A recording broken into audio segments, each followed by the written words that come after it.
പുനലൂർ നിയമസഭാ മണ്ഡലത്തിൽ നിന്നും ജനവിധി തേടുന്ന LDF സ്ഥാനാർത്ഥി സി അജയപ്രസാദിന്റെ സ്വീകരണ പരിപാടി ആരംഭിച്ചു.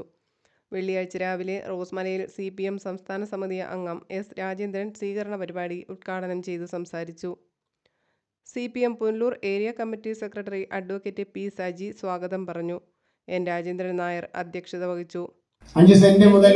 മണ്ഡലം തിരഞ്ഞെടുപ്പ് committee secretary Liju Jamal, president Babu Panicker, മറ്റ് നേതാക്കളായ MA Rajagopal, L Gopinathapillai, VS Mani, Shine Babu, VP Unnikrishnan, AR Kunjumon, Bijulal Palace, Binu Mathew, Ranjith Pularimala, Ratheesh Kumar, Manu Mathai, PO Saji, Lekha Gopalakrishnan എന്നിവർ പങ്കെടുത്തു.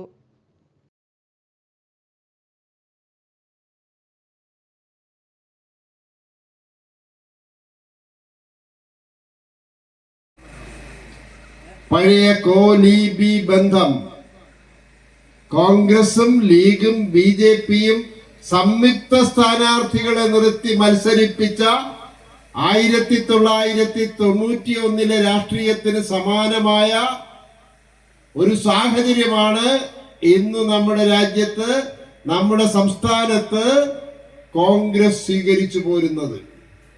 രാജ്യത്തെ BJP ഗവൺമെന്റിന്റെ നയങ്ങളെ ചെറുക്കാൻ കോൺഗ്രസ് തയ്യാറല്ല എന്ന് നമ്മുടെ അനുഭവത്തിലൂടെ നമുക്ക് ബോധ്യമാകുന്നത്. അത് മാത്രമല്ല, ഇന്ന് ഇന്ത്യ രാജ്യത്തെ മുഖ്യമന്ത്രിമാരിൽ BJP മുഖ്യമന്ത്രിമാരിൽ 5 പേർ കോൺഗ്രസ് മുഖ്യമന്ത്രിമാരായിരുന്നവരാണ്. ഇന്ത്യൻ പാർലമെന്റിലെ 112 BJP MPമാർ കോൺഗ്രസ് നേതാക്കന്മാരായിരുന്നവരാണ്.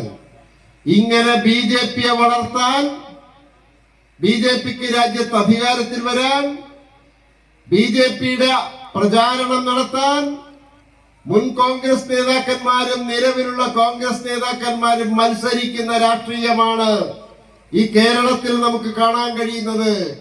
ആ കോൺഗ്രസ് ആണ് നടന്ന് CPM BJP ഡീലെന്ന് പ്രസംഗിക്കുന്നത്. ഇത് നമുക്ക് തിരിച്ചറിയാൻ കഴിയണം. മറ്റൊന്ന്, കോൺഗ്രസ് എന്താ സ്വീകരിച്ചിട്ടുള്ള നയം? കഴിഞ്ഞ 10 വർഷമായി കേരളത്തിൽ ഇടതുപക്ഷ ജനാധിപത്യ മുന്നണിയുടെ ഗവൺമെന്റ് അധികാരത്തിലിരിക്കുകയാണ്. സഖാവ് പിണറായി വിജയൻ നയിക്കുന്ന LDF ഗവൺമെന്റ് 10 വർഷമായി അധികാരത്തിൽ തുടരുകയാണ്. എന്താ നമ്മുടെ സംസ്ഥാനത്തെ ഈ 10 വർഷത്തിന്റെ അനുഭവം? എന്താ കോൺഗ്രസ് ഈ നാട് ഭരിച്ച അതിന് മുന്നേയുള്ള അനുഭവം? നിങ്ങളൊന്ന് ഓർത്തു നോക്കൂ. ഉമ്മൻചാണ്ടിയുടെ ഭരണകാലം, ആ ഭരണകാലത്ത് കേവലം 600 രൂപ ക്ഷേമ പെൻഷൻ ഉണ്ടായിരുന്നത് 18 മാസം കുടിശ്ശികയായി. 32 ലക്ഷം കുടുംബങ്ങൾക്ക് മാത്രമുണ്ടായിരുന്ന ക്ഷേമ പെൻഷൻ 600 രൂപ മാത്രമുണ്ടായിരുന്നത് 18 മാസം കുടിശ്ശികയാക്കിയ കോൺഗ്രസിന്റെ ഗവൺമെന്റ്, ഉമ്മൻചാണ്ടിയുടെ ഗവൺമെന്റ് ആയിരുന്നു ഉണ്ടായിരുന്നത്. ആ ഇരുണ്ട കാലമാണോ ഇന്ന്? സഖാവ് രാജൻ ടൈലർ, സഖാവ് സജി, സഖാവ് പ്രകാശ്, സഖാവ് അജീഷ്, സഖാവ് സജാബ്, സഖാവ് രാധാകൃഷ്ണൻ, സഖാവ് അജയൻ, സഖാവ് സുശീല,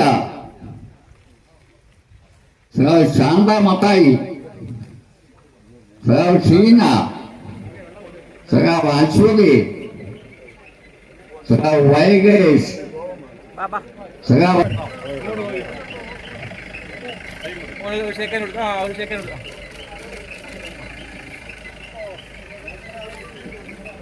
അവരെല്ലാം ഞാൻ ആദ്യമായി അഭിവാദ്യം ചെയ്യുകയാണ്.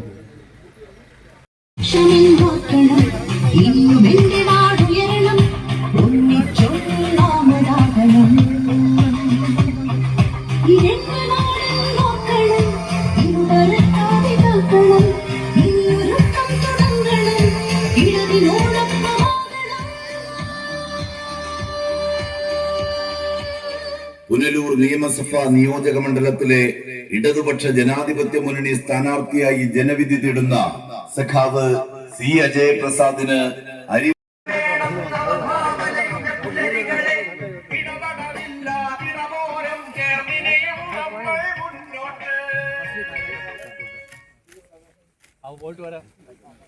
പ്രസ്ഥാനം കെട്ടിപ്പടുക്കുന്നതിന് വേണ്ടി ഒരു മനുഷ്യായുസ് മുഴുവൻ ധീരമായി പ്രവർത്തിച്ച ധീരനായ കമ്മ്യൂണിസ്റ്റ്, നിലയ്ക്കാത്ത നന്മയായി, ഒടുങ്ങാത്ത സ്നേഹമായി, തോരാത്ത സൗഹൃദമായി സമുദ്ര സഖാവ് സി അജയപ്രസാദിന് അരിവാൾ നെൽക്കതിരടയാളത്തിൽ രേഖപ്പെടുത്തി